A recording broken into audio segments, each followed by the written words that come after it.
And subscribe பண்ணுங்க. மறக்காம அந்த பெல் பட்டன்னு அமுத்தி. தரமான படம் போய் எல்லாரும் ஃபேமிலியோட போய் பாருங்க.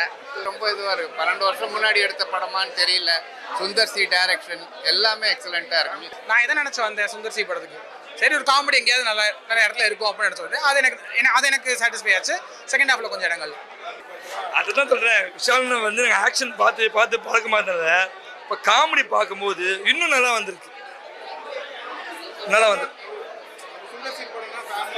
ரைட் அதே தான் உக்காந்து டைம் போகிறதே தெரியல. அழகாக படம் ஸ்டார்ட் பண்ணது எப்போ ஸ்டார்ட் பண்ணி முடிஞ்சது எப்போ தெரியல.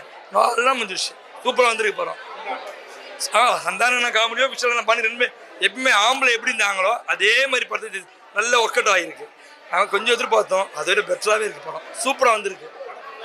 சூப்பர் காமெடி ஃபேமிலி சப்ஜெக்ட் எல்லாமே கலந்த மாதிரி எல்லாமே இருக்கு.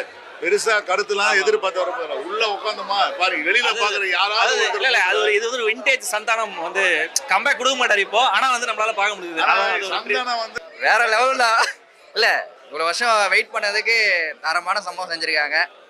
விஷால் ஆக்டிங்லாம் வேற லெவலாக இருக்குது. அண்ணன் சொல்லவே வேணாம். ஃபைட் சீக்வன்ஸ்லாம் உங்களுக்கு எல்லாருமே பார்த்துருப்பீங்க. சும்மாவே ஃபைட் சீக்வன்ஸ்லாம் பிரித்து எடுப்பார். இதில் வேறு லெவலாக பண்ணிருக்காரு. சந்தானம் சொல்ல போனால் காமெடி சொல்லவே முடியாது, அவ்வளோ அழகாக பண்ணுவார்.